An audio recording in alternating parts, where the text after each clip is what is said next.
Dear students, हमने chapter 9 start किया gravitation का।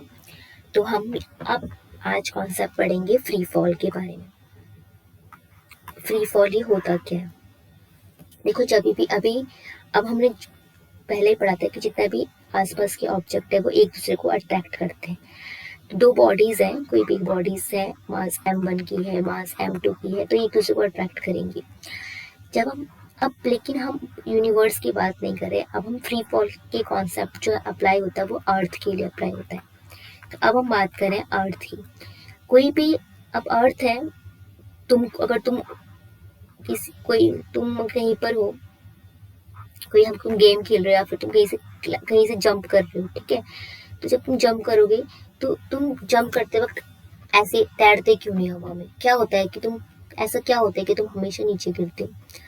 तो इस चीज को समझने के लिए, क्योंकि हमने पढ़ा था कि अब ये दो ऑब्जेक्ट हो गए, एक आप हो गए और एक अर्थ हो गई, दोनों एक दूसरे को अट्रैक्ट कर रहे हैं। और एक दूसरे को जब वो अट्रैक्ट कर रहे हैं तो जो लाइटर ऑब्जेक्ट होता है वो हैवियर ऑब्जेक्ट के टुवर्ड्स गिरता है। इसलिए तुम जो है वो गिर रहे हो किसकी तरफ? अर्थ की तरफ, क्योंकि तुम बहुत लाइट हो, ठीक है। अर्थ तो बहुत ही ज्यादा हैवी ऑब्जेक्ट है ना, बहुत हैवी है। तो इसलिए अब क्या हुआ कि तुम गिर रहे हो अर्थ की तरफ। तो ऐसा ही कॉन्सेप्ट जो हम अर्थ के लिए पढ़ते हैं, जो कोई भी ऑब्जेक्ट है वो अर्थ की तरफ गिरता है ड्यू टू ग्रेविटी, ठीक है। जो ग्रेविटेशनल फोर्स अर्थ लगाती है किसी भी ऑब्जेक्ट पे, उसी को हम फ्री फॉल बोलते हैं। बस इतना ही, फ्री फॉल, एकदम फ्रीली वो गिर रहा है। फॉल मतलब गिरना एकदम फ्रीली, और वो फ्री क्यों? क्योंकि फोर्स लग रहा है किसका? अर्थ की तरफ से फोर्स लग रहा है। तो फोर्स दो ऑब्जेक्ट एक दूसरे पे लगा रहे हैं और अर्थ, ठीक है। इसलिए अब जब भी अभी वो पढ़ लेते हैं कि जब भी एक ऑब्जेक्ट है, यहाँ देखो, when an object falls down towards the earth under the gravitational force alone, we say the object is in free fall। जब कोई भी ऑब्जेक्ट है, जैसे आपने बॉल फेंकी, वो गिर रही है और सिर्फ उस पर कौन सा फोर्स लग रहा है? सिर्फ ग्रेविटी लग रहा है, उसे हम बोलेंगे फ्री फॉल। मतलब कि हम बात करें अर्थ की, अर्थ पे जो भी चीज गिर रही है that is due to gravity, वही क्या है? फ्री फॉल है। The velocity of a freely falling body changes and is said to be accelerated। वही बताया था कि कोई जो बॉडी है वो नीचे गिर रही है तो उसकी जो स्पीड होती है वो बढ़ती जाती है, ठीक है। विद द 9.8 मीटर पर सेकेंड बढ़ रही है, तो इसलिए हम बोलते हैं ये एक्सेलरेशन है जो कि चेंज होता जा रहा है। दैट इज 9.8 मीटर पर सेकेंड स्क्वायर, ठीक है। इस स्पीड से जो बॉडी है उसकी स्पीड बढ़ती जाती है, ऐसे गिरती रहती है एक्सेलरेशन से। तो इसको हम बोलते हैं एक्सेलरेशन ड्यू टू ग्रेविटी, जो कि हम डिनोट करते हैं जी से। इसकी एसेंट होती है मीटर पर सेकेंड स्क्वायर, ठीक है। अब जैसे कि चलो आप एक क्वेश्चन बताती हूँ तो मेरे यहाँ देखो, जैसे आपका एनसीईआरटी का क्वेश्चन ये है कि इक्वेशन ये है, आप इसे आंसर कर सकते हो कि वैसे पूछेंगे कि what do you mean by free fall? What do you mean by free fall, ठीक है, ये आपसे पूछेंगे। तो इसका आंसर आप क्या बोलोगे? एनीथिंग विच फॉल्स, ठीक है, फ्रॉम इज एनीथिंग, जो भी कोई भी चीज जो गिरती है, ठीक है, which falls from a certain height, किसी भी हाइट से वो गिर रही है,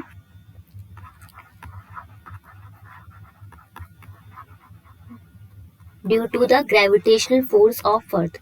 the gravitational force of the earth, okay, change हो एक्चुअली, और ये ना एक्चुअली बैक हो जाता है अब, ठीक है। एनीथिंग अब इस फ्री फॉल, आप देख लेना बैक जाके, ठीक है। तो उसे हम फ्री फॉल बोलते हैं, क्लियर है? ये आपका एनसीईआरटी क्वेश्चन, ठीक है। सेकेंड क्वेश्चन आपसे पूछेंगे कि ये फ्री फॉल क्या होता है। अब देखो, कोई ऑब्जेक्ट ने से बॉल आपने ऊपर फेंकी, अभी नीचे गिर रही है, तो इसकी स्पीड ना अगर ऐसे 9.8 मीटर पर सेकेंड से बढ़ती जाती है, इसलिए इतनी स्पीड से बढ़ रही है ना, इसलिए हम इसका मतलब ये एक्सेलरेट कर रही है। क्या कर रही है? एक्सेलरेट, मतलब इसकी स्पीड बढ़ती जा रही है। इसलिए हम जो आपने पढ़ा था ना क्लास 9th में ही, आपने चैप्टर 8 पढ़ा था, एक्सेलरेशन को ए से लिख रहे थे ना, तो यहाँ पे कोई भी चीज नीचे गिर रही है ना, मतलब वो क्या है? ग्रेविटी तो है, अर्थ की सरफेस में गिरी, तो इसलिए अब ए की जगह हम क्या लिखेंगे, जी। तो वो उसकी एक्सेलरेशन की वैल्यू होगी 9.8 मीटर पर सेकेंड स्क्वायर होती है। अभी कैसे 9.8 आता है वो सब हम भी पढ़ेंगे, ठीक है। तो कैसे आता है, अभी आप इतना ध्यान रखो। अब यहाँ पर देखो, पहले इसको स्लाइड में से पढ़ते हैं क्या बोल रहे हैं। इतना आ गया ना। अब नेक्स्ट क्वेश्चन देखो। अब यहाँ पे ये नहीं, ये पढ़ो। पहले मैं आपको समझाती हूँ, फिर आप देखना पहले, एक मिनट। अब यहाँ पे ना बहुत इंपॉर्टेंट जो कॉन्सेप्ट मैं भी आपको बताने वाली हूँ, इससे क्वेश्चन आते हैं। पहले समझ लो, फिर बताती हूँ क्या क्वेश्चन आते हैं।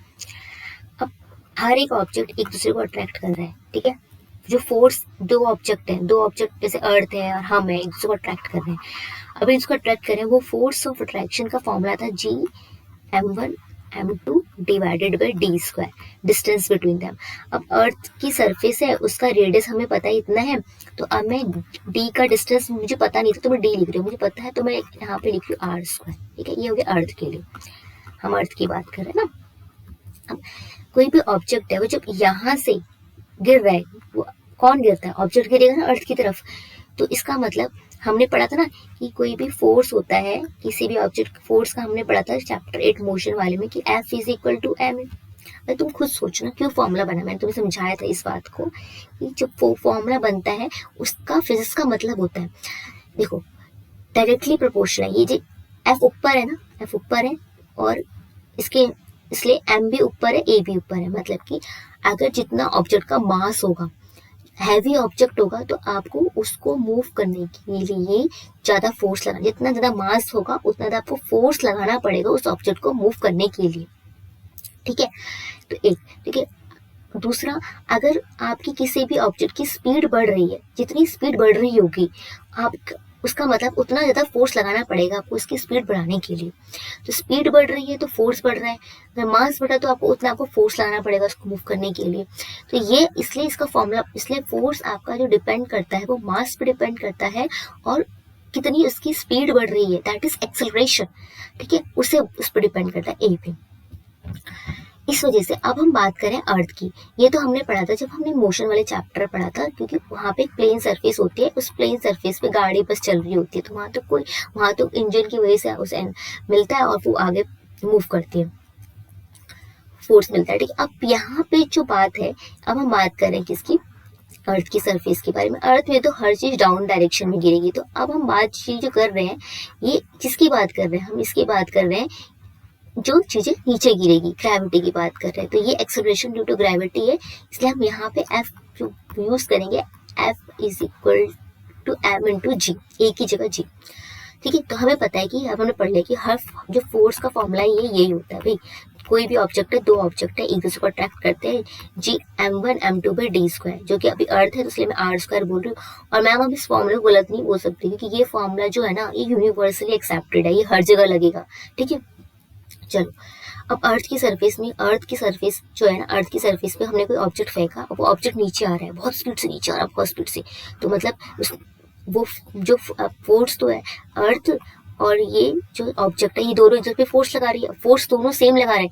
ये भी फोर्स उतना, जैसा कि समझिए 10 ऐसे ही समझ लो, न्यूटन मतलब फोर्स लगा रहा है, तो ये भी 10 न्यूटन फोर्स लगा रही है, बेटा मैं एज्यूम करवा रही हूँ बस, ठीक है। तो ये दोनों सेम फोर्स लगा रहे हैं, फोर्स सेम लगा रहे हैं, लेकिन जब फोर्स दोनों बराबर लगा रहे हैं, ऑब्जेक्ट भी 10 न्यूटन फोर्स लगा रहा है, अर्थ भी 10 न्यूटन फोर्स लगा रही है, लेकिन फिर जो हैवी ऑब्जेक्ट है वो मूव नहीं करेगा, lighter object will move towards the heavier object, ये बताया था ना। तो ऑब्जेक्ट, ठीक है, तो जो हल्का होगा वो हैवी की तरफ जाएगा, इस वजह से तुम फोर्स बराबर लग रहा है, ठीक है, दोनों बराबर फोर्स लगा रहे हैं, लेकिन तुम हल्के हो इसलिए तुम गिर रहे हो। तो अब पत्थर गिर रहा है, तो पत्थर की स्पीड दिख रही है ना, स्पीड किसकी बढ़ रही है, पत्थर की बढ़ रही है, एक्सेलरेशन हो रहा है, इसकी स्पीड बढ़ रही है, इसलिए फॉर्मूला लगाएंगे m इंटू जी। ये वाला m जो है किसका, पत्थर वाला फॉर्मूला है, तो जी। तो अगर मैंने समझो अर्थ के मास को m1 लिया है और ऑब्जेक्ट के मास को m2 बोला है, तो यहाँ पे कौन गिर रहा है, किसकी स्पीड बढ़ रही है, गिरते वक्त बढ़ रही किसकी, ऑब्जेक्ट की बढ़ रही है, तो यहाँ पे ऑब्जेक्ट का मास लिखूंगी इंटू जी, तो m2 लिखा है मैंने, G m1 m2 divided by r square. भाई ऑब्जेक्ट गिर रहा था इसलिए मैंने ऑब्जेक्ट का m2 लिखा है, उसकी स्पीड बढ़ रही थी, अर्थ नहीं गिर रही थी, ओके। तो इसलिए ये वाले इससे कैंसिल हो गई ये, तो g का फॉर्मूला आ गया Gm1/r²। एक ही m है तो m1 m2 क्यों लिखना, अब मैं सिंपल लिख रही हूँ Gm/r²। तो g का फॉर्मूला हो गया Gm/r²।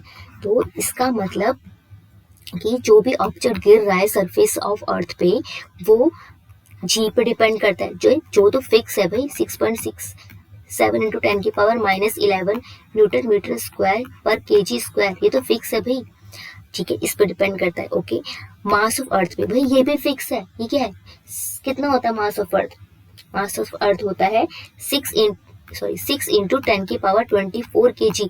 भाई अर्थ है भाई, अर्थ के बारे में मुझे पता है कि इसका मास इतना ही होता है। ओके, रेडियस ऑफ अर्थ भी मुझे पता है, रेडियस ऑफ अर्थ होती है 6.4 × 10⁻6 मीटर। तो सब कुछ मुझे पता है, ये भी मुझे पता है, ये भी मुझे पता है, ये भी मुझे पता है। तो यहाँ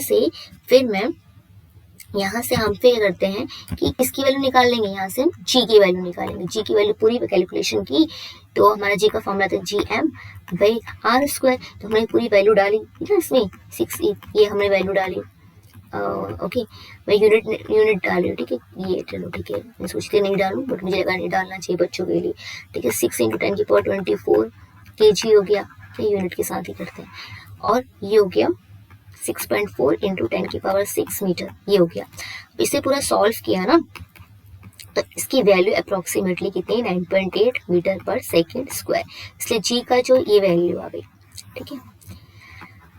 आगे ये आपको याद रखनी है बेटा, जी का वैल्यू भी पूछ सकते हैं कि जी की वैल्यू बताओ और ये जी की वैल्यू बताओ। इस जी वर्सेस जी पे ना क्वेश्चन आता है एग्जाम में, वेरी इंपॉर्टेंट है, ठीक है, क्वेश्चन आता है। चलो अब एक चीज को बताती हूँ, इसमें बहुत इंपॉर्टेंट चीज बताने वाली हूँ। जी की वैल्यू पता लगी कितनी होती है, 9.8 मीटर पर सेकेंड स्क्वायर। कभी कोई एग्जाम में ताकि ना क्वेश्चन की जो न्यूमेरिकल देते हैं ना, तो ताकि बच्चे को प्रॉब्लम ना हो 9.8 से मल्टीप्लाई करने में, डिवाइड करने में, तो क्या कहते हैं ना, एग्जामिनर जब लिखेगा कि तुम इसको 10 मानो तभी मानना है तो मत मानना, ठीक है, ये 10 तो नहीं होती ना इसकी वैल्यू। तो एग्जामिनर बोलता है कि let g is equal to इतना, तो फटाफट ताकि कैलकुलेशन आसान हो जाए, ठीक है, अदरवाइज जब नहीं मेंशन होगा तो 9.8 ही मानना। अब यहाँ पे अब हमें पता है कि जी का फॉर्मूला एक ही आया, बेटा याद रखना इसको फॉर्मूले को भी, ठीक है। दो फॉर्मूले हो गए हमारे पास, एक ही हो गया, दो मास इसलिए m1 m2 लिख रहे हैं यहाँ पे, ठीक है, जब एक मास है तो क्या m1 m2, यहाँ पे ये हो गया, एक फॉर्मूला फोर्स लग रहा है और एक ये लग रहा है r², ठीक है, ये दो गए।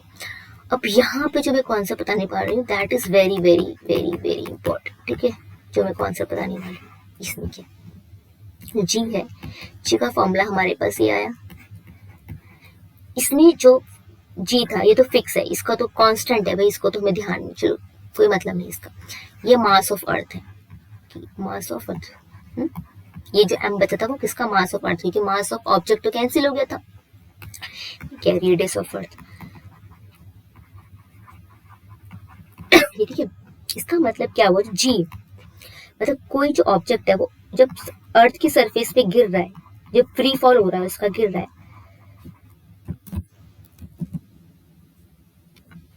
ठीक है, एक मिनट कलर खराब हो गया था।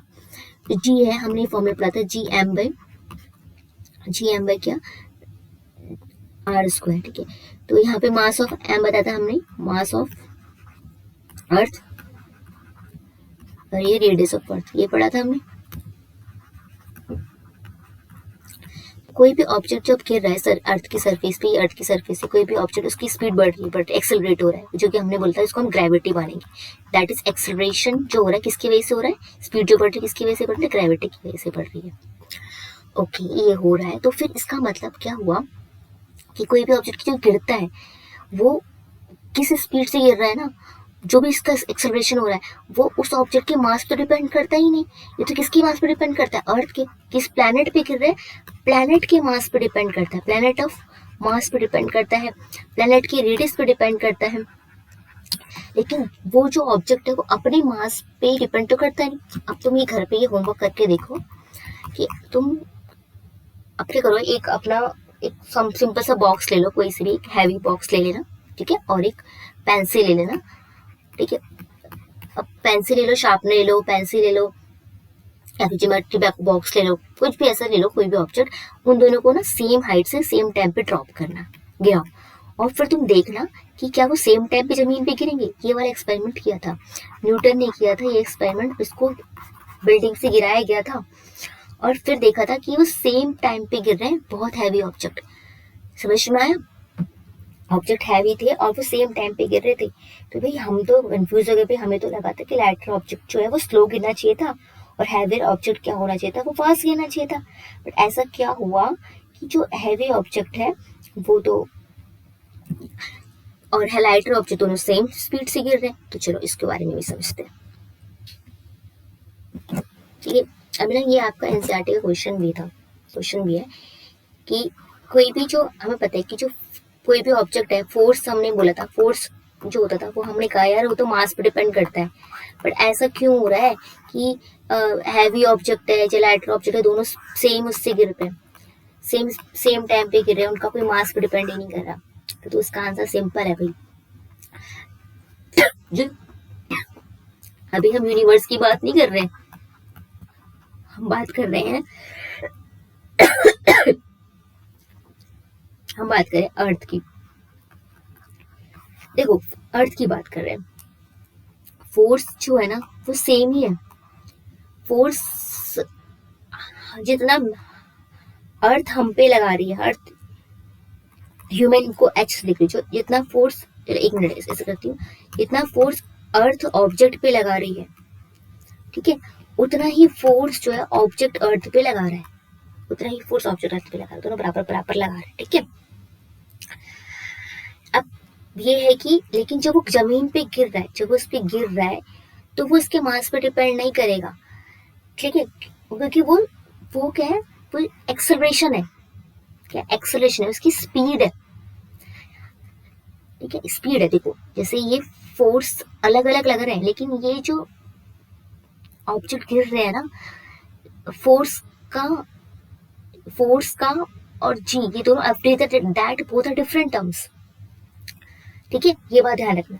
तो ये जो ऑब्जेक्ट गिरता है किसी भी इस पे, वो उसकी जी जो है वो डिपेंड नहीं करता, वो सिर्फ मास ऑफ प्लैनेट पे डिपेंड करता है, ये ध्यान रखना। जी है एक्सेलरेशन है। देखिए एक्सेलरेशन जिस स्पीड से वो गिर रहा है वो सिर्फ मास ऑफ प्लैनेट पे डिपेंड करता है, और फोर्स तो दोनों बराबर ही लगा रहे हैं, वो तो मास ऑफ ऑब्जेक्ट पे डिपेंड करेंगे। ओके, ये बात ध्यान रखना। ठीक है, अभी आगे हम करेंगे तो समझ में आ जाएगा और अच्छे से, पहले साइड पढ़ लो, दोबारा समझ लो तो आ जाएगा। देखो पहले तो ये मैंने डेरिवेशन बताई थी कि जी का फॉर्मूला हमारा ये निकला, इसकी हमने वैल्यू पुट करी सबकी और इसका आंसर 9.8 आ गया। ठीक है, अब इसमें एक चीज ये थी, हाँ ये क्वेश्चन अच्छा है, इस मतलब ये पॉइंट अच्छे हैं, इस बार देख लो कि जब ऑब्जेक्ट हमने इसको ऊपर फेंका तो कुछ हाइट पहुंचने के बाद वो क्या करेगा, जमीन के अंदर आएगा। ठीक है, क्योंकि अर्थ उस पर फोर्स लगा रही है, जो अर्थ फोर्स लगा रही है किसी भी ऑब्जेक्ट को जो कि उसकी तरफ खींचा चला आ रहा है, उसी को फ्री फॉल बोलते हैं। तो एग्जाम में आपका क्वेश्चन है कि फ्री फॉल क्या होता है, तो कोई अर्थ जो फोर्स लगा रही है किसी भी ऑब्जेक्ट पे, वो फ्री फॉल है। ठीक है, अब जो फ्री फॉल है ये क्या होगा, इसकी डायरेक्शन जो कि चेंज नहीं होगी, कि हर चीज अर्थ की तरफ ही तो आ रही है। ठीक है, क्योंकि वेलोसिटी इसकी बदलती रहती है, मतलब कि अगर समझो शुरुआत में गिरा था उसकी स्पीड 9.8 थी मीटर पर सेकंड थी, एक सेकंड के बाद इसकी स्पीड पता कितनी जाएगी, 9.8 प्लस 9.8 कितनी जाएगी, 9.8 को 9.8 से ऐड करके दिखाओ कितना होगा, बताओ। 8 8 16, 6 1 9 18 19, तो इतनी। अगले एक सेकंड के बाद इसकी स्पीड इतनी हो जाएगी, फिर एक सेकंड और होगा तो इसकी स्पीड 9.8 और बढ़ जाएगी, तो हर टाइम इसकी स्पीड बढ़ती जा रही है, इसका मतलब एक्सेलरेट कर रहा है।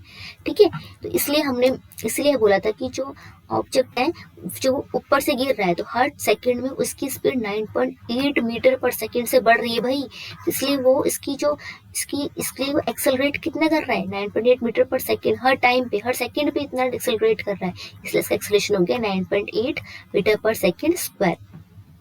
ठीक है, तो इसलिए इसको हमने बोलते हैं जी से डिनोट करते हैं, और इसकी एक्सेलरेशन की यूनिट होती है इतनी। ठीक है, तो स्मॉल जी की जो वैल्यू है 9.8 मीटर पर सेकंड स्क्वायर है, कि हर सेकंड पे इसका मतलब होता है कि 9.8 मीटर पर सेकंड इसकी स्पीड बढ़ती जाएगी हर सेकंड पे ऑब्जेक्ट की स्पीड जो हर सेकंड पे ऑब्जेक्ट की स्पीड 9.8 मीटर पर सेकंड बढ़ती जाएगी, इसलिए इसका वैल्यू आ जाती है जी की। और ये ध्यान रखना, जी की वैल्यू आ गई, बड़े जी की वैल्यू क्या थी, 6.67 इंटू 10 की power -11 -11 newton metre square divided by kg square. बेटा ये बहुत ध्यान रखना इंपॉर्टेंट चीज है। अब नेक्स्ट, इसे फैक्टर्स जो है कि वो जी की वैल्यू पे इफेक्ट करते हैं। ठीक है, अब वो पहले वो पढ़ लेते हैं। तो हम लोग बताते हैं कि जो इस पे ना एक चीज और था, एक यहाँ पे लिखा है वो चीज, हाँ ये जो यहाँ ये हमारा ये जो हमने सॉल्व किया ये पूरा देख लो। तो हमने यहाँ पढ़ा था कि एफ, ये फॉर्मूला हमें पता था। ठीक है, ये फॉर्मूला हमें पता है। हमें पता है भाई अर्थ की सरफेस पे कोई चीज गिर रही है, देखो एफ अलग है, देखो एफ अलग है और एम जी अलग है। तो मैं वही आपको समझा रही थी, एफ इज इक्वल टू होता है एम जी, ये होता है। तो बोल रहे कि बताओ क्वेश्चन आपके एनसीईआरटी में ना कि दो ऑब्जेक्ट है, उनका मास दो ऑब्जेक्ट है, हमें पता है कि उनके बीच में फोर्स जो है ना, दो फोर्स जो ऑब्जेक्ट लगा रहे हैं वो सेम लगा रहे हैं। फिर ऐसा क्यों हो रहा है कि यहाँ पे ऐसा क्यों हो रहा है कि जो ये जो जी है वो नहीं डिपेंड कर रहा उस पर, मतलब दोनों ऑब्जेक्ट सेम टाइम पे क्यों गिर रहे हैं ना। तो सेम टाइम पे इसलिए गिर रहे हैं दोनों ऑब्जेक्ट क्योंकि ये अच्छा तुम ये खुद फॉर्मूला बनाने की कोशिश करो। देखो कुछ गड़बड़ हो गई यहाँ पे,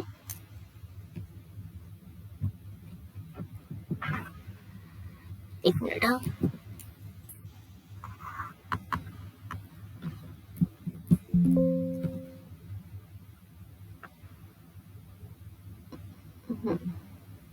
ये यहाँ देखो, यहाँ पे इस चीज को समझो। यहाँ पे F इज इक्वल टू हमारा था G M M by d square, ये था ना, ये F है। तो इसमें और हमें पता है F is equal to m g भी होता है, पता है। तो इसका मतलब ये देखो, अगर मैं इसको ऐसे लिखूं, जी एम कैपिटल एम है mass of earth, small M है मास ऑफ ऑब्जेक्ट, ठीक है, भाई डी स्क्वायर थोड़ा अलग करके एम लिख दो। तो भाई बेटा ये बताओ, ये वाला जी ये है कि नहीं, और ये वाला जी ये हो गया एम, ये वाला एम तो ये हो गया। इसलिए जी की वैल्यू भूल जाओगे तो याद करने का तरीका भी आ गया समझ में, तो ये आ गया। इसका मतलब ये जी तो कैसे डिपेंड करेगा, ये तो जी अलग है, ये तो मास ऑफ प्लेनेट पे डिपेंड करता है। ओके क्लियर हो गया। अब ये क्वेश्चन, ये वाला क्वेश्चन भी 2 मार्क्स में आता है। देखो हमारी अर्थ है, हम इसे गोल नहीं मान सकते, हमारी अर्थ जो होती है वो थोड़ी चिपटी सी होती है, ऐसी होती है। तो ये जो होता है ये इसे बोलता है इक्वेटर, इसे इक्वेटर, ठीक है, ये हो गया इक्वेटर। और जो ये होता है ये हो गया पोल्स, समझ में आया, ये हो गया पोल्स, ये हो गया पोल्स, ये हो गया इक्वेटर। तो बताओ बेटा, जब इक्वेटर ये है तो रेडियस, इक्वेटर की रेडियस को मैं आर ई बोलती हूँ, रेडियस हाफ होता है ऐसे इतना है, और पोल्स की रेडियस को ये, इसको मैं बोलती हूँ आर पी, पोल्स का रेडियस, आर इक्वेटर का रेडियस। किसका रेडियस बड़ा है, इक्वेटर का रेडियस बड़ा है। और जो इक्वेटर का रेडियस बड़ा है, जब हमें पता है कि रेडियस जो है वो इक्वेटर का बड़ा है रेडियस पोल की, क्योंकि भाई ये हमारी अर्थ, मान लो अंडे जैसी हमारी अर्थ होती है, ये हमारा इक्वेटर, ये हमारा इक्वेटर है, तो रेडियस तो इसका हाफ हो गया, ये रेडियस ऑफ इक्वेटर हो गया, और ये हमारा पोल है तो ये रेडियस ऑफ पोल हो गया। तो हमने देखा कि जी का फॉर्मूला है G M by d square, जो कि यहाँ पर अर्थ है। अब जब मैं किसकी बात कर रही, इक्वेटर की बात कर रही तो ई लिख रही हूँ, तो G M by R E square. जब पोल की बात करें तो पी लिखूंगी, G M by R P square. देखो जितनी, अब आर ई बड़ा है, ये बड़ा वैल्यू है और ये छोटी वैल्यू है, तो देखो यहाँ देखो पहले, जब आर ई बड़ा है आर पी से, जो बड़ा नंबर डिवाइड होगा, जो समझ लो कि ऊपर की वैल्यू 10 है, नीचे का नंबर है 2, तो बड़ा नंबर नीचे का नंबर 2 डिवाइड हुआ कितना आ गया 5। अब आर पी छोटा है, आर ई बड़ा था तो 2 था, आर पी छोटा, तो मैं आर पी छोटा को मैं ले रही थी कितना, आसानी के लिए आसान नंबर 1, तो कितना आ गया 10। जब बड़ा नंबर डिवाइड हो तो नंबर छोटा हो रहा है, छोटा नंबर डिवाइड हो तो नंबर बड़ा हो रहा है ना, उतना मतलब इतना फर्क नहीं पड़ा। तो इसलिए इसका मतलब क्या हुआ कि जी ई किसका बड़ा आया, तुम देखो जी किसका बड़ा आया, आर ई को मैंने बड़ी वैल्यू ली 2 ली, पर आर पी छोटा था तो मैंने छोटी वैल्यू ली 1 ली। वैल्यू किसकी बड़ी आई, जी ई की वैल्यू बड़ी आई या जीपी की, जीपी की बड़ी आई, इसलिए जीपी बड़ा होगा क्योंकि डिवाइड में है भाई, बड़ी वैल्यू डिवाइड होगी तो नंबर छोटा हो जाएगा ना, इसलिए इसका मतलब हमें समझ में आ गया कि जो जीपी बड़ा होता है जी से। इसका ग्रेविटी में एकदम हर जगह 9.8 नहीं होती है, थोड़ा वेरिएशन होता है। तो रेडियस जो है पोल का कम होता है इक्वेटर के पोल से, ठीक है। इस वजह से जी जो है इनवर्सली प्रोपोर्शनल है रेडियस की। रेडियस बढ़ेगा तो जी कम होगा। इस वजह से क्या होगा, जी की जो वैल्यू है वो क्या होती है 9.8 से ज्यादा, मतलब जी की वैल्यू ज्यादा होती है इक्वेटर में पोल से। जी की वैल्यू 9.8 है तो जी की वैल्यू इक्वेटर पे 9.8 होगी, पोल्स पे इस पे भी ज्यादा, इससे ज्यादा होगी, इक्वेटर से ज्यादा होगी। तो कितनी हो जाएगी, पोल पे कितनी होती है 9.9 होती है, इक्वेटर पे लेस एट मतलब कि इक्वेटर पे कम होती है जो कि 9.8 होती है। और ये तो कैलकुलेशन के मैंने आपको बता दिया था। ये अब ये वाली चीज समझ लो, ये बताया गया है। एक क्वेश्चन आता है ये इक्वेटर पोल्स वाला, तो बस आपको इस तरीके से करके दिखाना होगा कि जो जी का फॉर्मूला होता है वो GM/r² होता है, और जो रेडियस होता है इक्वेटर का ज्यादा होता है पोल के रेडियस से, इसलिए जी इसे ऐसे करना, देयरफॉर मतलब इसलिए जो ग्रेविटी जो एक्सीलरेशन ड्यू टू ग्रेविटी होता है वो कम होता है इसका इक्वेटर का पोल से। बस ऐसे करके यहाँ पे दिखा देना कि ये रेडियस ऑफ किसका है, इक्वेटर है, और जो ये वाला रेडियस ऑफ पोल है। बस इतना करके आप सॉल्व कर देना, ठीक है। अब यहाँ पे समझा रखा है, देखो अर्थ जो है वो परफेक्ट स्फेयर नहीं है, इसलिए जो अर्थ का जो स्फेयर है वो पोल से ज्यादा कहाँ पे होता है, इक्वेटर पे होता है। तो जी की वैल्यू जो है क्या होती है कि जी जो है एक वेक्टर क्वांटिटी है, वेक्टर स्केलर आपको पढ़ा होगा, आपने पढ़ा है ना इसमें क्लास 9 में चैप्टर 8 पढ़ा था। तो ये वेक्टर क्वांटिटी है। जी जो है वो एस एक कांस्टेंट है, मतलब सरफेस पे, तो जो अर्थ की सरफेस के आसपास तो जी की वैल्यू कितनी होगी 9.8 होगी। लेकिन हम थोड़ा अर्थ से दूर जाएंगे तो फॉर्मूला ये लगाना पड़ेगा, ठीक है। वो तो ऐसे बता रखा है एक्स्ट्रा नॉलेज के लिए। ये चीजें मैंने बताया आपको, ये ध्यान रखना कि जो मोशन है किसी भी ऑब्जेक्ट का, जब उस पर क्या लगता है, जी लगता है, वो उसके हमने बताया था कि जी की वैल्यू क्या होती है, जी की वैल्यू होती है GM/d²। अरे देखो सिंपल बुद्धू बनाने वाली बातें कर रखी है। F इज इक्वल टू क्या होता है, बस एक फॉर्मूला याद रखो, GM1/m2/d²। अब मैंने क्या कर रही हूँ, अर्थ का मास हैवी है तो मैं अर्थ को बड़े एम से दिखाऊंगी, और भाई बाकी सब तो उसके सामने छोटे मोटे है ना, जो उसके ऊपर रह रहे तो छोटे एम से डिवाइडेड बाई d²। और d की बात करें भाई, हमें डिस्टेंस पता है तो मैं अब क्या बोलूंगी GM/r²। फोर्स का फॉर्मूला आ गया। अरे यार फोर्स का फॉर्मूला हमें पता है, F is equal to MA भी होता है, लेकिन अर्थ की बात चल रही है तो अर्थ तो हर उसकी तरफ अट्रैक्ट होंगे, तो F is equal to mg। तो F is equal to mg जो फोर्स ऑफ अर्थ है। और यही फॉर्मूला पता है क्या होता है, GM बड़ा M अर्थ का मास, छोटा m प्लेनेट का मास, अपॉन में r²। अब बताओ क्या हुआ, ये m तो ये हो गया, बड़ा m है ना, ये छोटा m है, ये है छोटा m। ध्यान रखना कि छोटा m क्यों बात कर रहे हैं कि भाई स्पीड गिर कौन रहा है, ऑब्जेक्ट गिर रहा है, अर्थ नहीं गिर रही किसी तरफ, इसलिए छोटा m है। अगर अर्थ गिरती तो अर्थ का मास लेती, बट गिर कौन रहा है, ऑब्जेक्ट गिर रहा है, इसलिए छोटा m। ये भी छोटा m, तो ये तो छोटा m आ गया। तो ये वाला ये वाले बाकी बचे क्या हुआ, स्मॉल g, और ये m, ये m है, ये g है। तो ये g है किस पे डिपेंड करता है, वही मास ऑफ प्लेनेट पे डिपेंड करता है। इसलिए हर एक ऑब्जेक्ट चाहे वो छोटा हो बड़ा हो, हैवी हो लाइट हो, खाली हो एकदम पूरा भरा हो अंदर से, सब एक ही स्पीड से अर्थ की सरफेस पे गिरेंगे, ठीक है। ये ध्यान रखना, तो फॉर्मूला पढ़ने ध्यान रखना। 3 इक्वेशन है जो ये आपने चैप्टर 8 में पढ़ी थी, सेम इस पे न्यूमेरिकल आ सकते हैं। अब आपको इस पे कुछ इंपॉर्टेंट पॉइंट है वो ध्यान रखना है, न्यूमेरिकल हम डिस्कस कर लेंगे। तो ये जो यहाँ पे पिछले चैप्टर में की गाड़ी जो थी, गाड़ी के पास चल रही थी मोशन में, ठीक है, और यहाँ पे वो ऐसे प्लेन सरफेस पे जा रही थी, उसकी प्लेन सरफेस पे स्पीड बढ़ रही थी, इसलिए हमने ए बोला था। लेकिन अब हम यहाँ पे ए की जगह क्या यूज करेंगे, अब हम यहाँ पे ए की जगह जी, ये अब अर्थ की सरफेस पे गिर रही है, तो ये ग्रेविटेशन चैप्टर पढ़ रहे हैं, ठीक है। बस ये यहाँ ध्यान रखना है कि यहाँ पे फ्री फॉल हो रहा है और जी की वैल्यू 9.8 हमें पता है, वहाँ पे ए वैल्यू दी होती थी। न्यूमेरिकल सॉल्व करने में ये 2 पॉइंट इंपॉर्टेंट पॉइंट होते हैं। जब भी हम किसी भी ऑब्जेक्ट को ऊपर ऐसे कभी भी आपको बोलेंगे कि ऐसे ही बोलते हैं, जब आपको यू नहीं देते और बोलते कि इस ऑब्जेक्ट को हमने गिराया है, तो हम उसका U0 मानते हैं, क्योंकि रेस्ट से ही गिराया होता है हमने उसको, और फिर इसकी और फ्री फॉल हो रहा है तो हमें पता है कि जी 9.8 है।